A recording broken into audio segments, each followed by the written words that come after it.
সম্মানিত কৃষক ভাইরা আসসালামু আলাইকুম। রাজু এগ্রো চ্যানেলের পক্ষ থেকে সবাইকে স্বাগতম। আজকের আলোচনা সবজির সাদামাছি কিভাবে দমন করবেন। সাদামাছি দমনের সহজ উপায়, এক কথায় বলতে গেলে শসা, করলা, টমেটো, বেগুন, মরিচ, সবজি জাতীয় যত ধরনের ফসল থাকুক না কেন, আপনারা যদি হোয়াইট ফ্লাই অর্থাৎ সাদামাছির উপদ্রব দেখতে পারেন তাহলে ভিডিওটা অত্যন্ত গুরুত্বপূর্ণ। আজকে আমি এমন একটি কীটনাশক নিয়ে কথা বলবো। তো চাষি ভাইরা একটি স্প্রে করলে ইনশাআল্লাহ আপনার জমিতে কোনো ধরনের সাদামাছির আক্রমণ হবে না। যদিও লেগেও যায় বা আক্রমণ হয়েও যায়, সেক্ষেত্রে একটি স্প্রের মাধ্যমে সমস্ত ক্ষতিকর সাদামাছি নির্মূল করতে পারবেন। চাষি ভাইরা ধৈর্য সহকারে ভিডিওটি শুরু থেকে শেষ পর্যন্ত আমার সঙ্গেই থাকুন। তো সাদামাছি মূলত কি, এই হোয়াইট ফ্লাই মূলত গাছে দেখতে পারবেন আপনারা। মরিচের ক্ষেত্রে পাতাগুলো কুঁকড়ে নৌকার মতো উপর দিকে হয়ে থাকে, অর্থাৎ কুঁকড়ে যায় এবং হলুদ বর্ণ হয়ে যায় আস্তে আস্তে। তো ওখান থেকে গাছটা আর বাড়ান্ত হয় না, দেখবেন বসে যায়। সেক্ষেত্রে এই যে একটি ক্ষতির প্রভাব, ওখান থেকে আপনি ফসল পাবেন না। পাশাপাশি শুধু এই সাদামাছি শুধু যে গাছের রস চষে খায় এরকমটা করে না, পাশাপাশি এক ধরনের ভাইরাস বহন করে নিয়ে আসে। তো এটি এক ধরনের রস ছেড়ে দেয়, সেখান থেকে ভাইরাসের সৃষ্টি হয়। দেখবেন এক ডাল থেকে উড়ে আরেক ডালে যে পাতার নিচে বসে, সেখানেও সেই ভাইরাসটা ছড়ায়।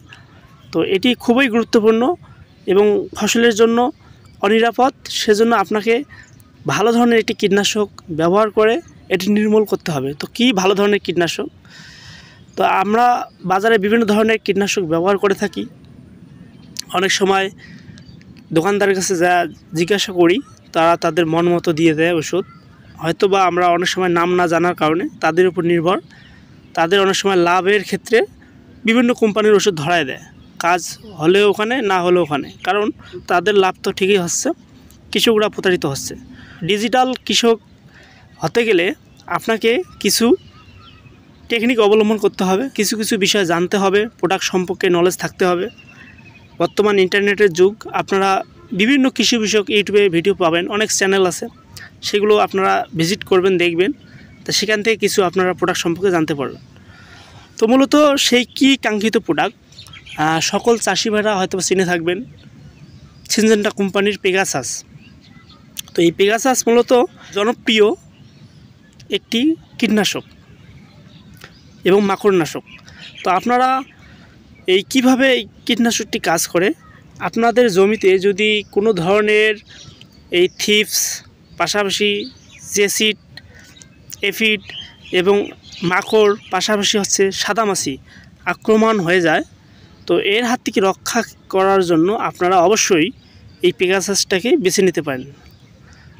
এর হাত থেকে রক্ষা করার জন্য অবশ্যই চাষি ভাইরা আপনারা ফার্স্ট চয়েসে পেগাসাস রাখতে পারেন। তো পেগাসাস কিভাবে কাজ করে চলুন, এবং তার আগে জানি এর গ্রুপ উপাদান কি। পেগাসাস 50 SC, এর গ্রুপ হচ্ছে ডাইফেনথিউরন। তো চাষি ভাইরা আপনারা এই ওষুধটি কৃষিতে সিনজেন্টা রিটেলারের দোকানে পেয়ে যাবেন, অর্থাৎ আপনার নিকটবর্তী যে কৃষি রিলেটেড দোকানগুলো আছে সেখানেও পেয়ে যাবেন। তো অবশ্যই আপনাকে অরিজিনাল পেগাসাস নিতে হবে। তো সম্মানিত চাষি ভাইরা, তো পেগাসাস কিভাবে কাজ করে, এর কার্যকারিতার ধরন: স্থানীয়ভাবে অনুপ্রবেশ গুণসম্পন্ন স্পর্শক ও পাকস্থলী কীটনাশক ও মাকড়নাশক, সাদামাছির পাশাপাশি মাকড় দমনেও সেরা কাজ করে।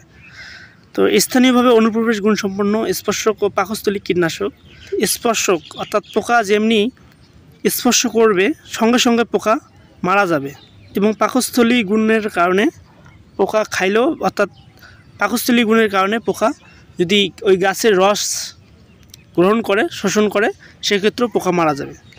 এবং আরেকটি বিষয় হচ্ছে ট্রান্সলেমিনার গুণ সম্পন্ন হয়, অর্থাৎ অনেক সময় পাতার নিচে লুকিয়ে থাকা পোকাগুলোকে সুন্দরভাবে দমন করতে সহায়তা করবে এই পেগাসাস। অনেক সময় ক্ষুদ্র ক্ষুদ্র ছোটো ছোটো পোকা খালি চোখে দেখা যায় না, তো পাতার নিচে লুকিয়ে থাকলেও সেটিকে দমন করতে খুবই কার্যকরী ভূমিকা পালন করে এই পেগাসাস।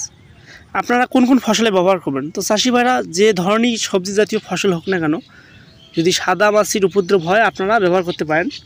মরিচ, করলা, বেগুন, টমেটো, চিচিঙ্গা, কুমড়া জাতীয় ফসল, পাশাপাশি আপনাদের যত ধরনের ফসলই হোক না কেন চাষি ভাইয়ের এক কথায়, সেখানে আপনারা সঙ্গে সঙ্গে এটি ব্যবহার করতে পারেন।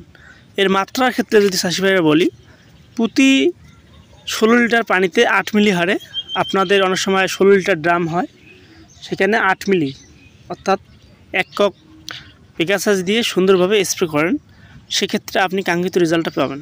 প্রিয় কৃষক ভাইরা, ভিডিওটি যদি আপনাদের কোনো কাজে আসে অবশ্যই চ্যানেলটি সাবস্ক্রাইব করে পাশে থাকবেন এবং নিত্য নতুন ভিডিও পেতে অবশ্যই বেল আইকনটি বাজিয়ে দিবেন এবং আপনাদের মহামূল্যবান মন্তব্য কমেন্ট বক্সে জানিয়ে দিবেন। আপনাদের এলাকায় কোন ধরনের কীটনাশক সাদামাছির জন্য ভালো পারফর্ম করছে অবশ্যই শেয়ার করবেন।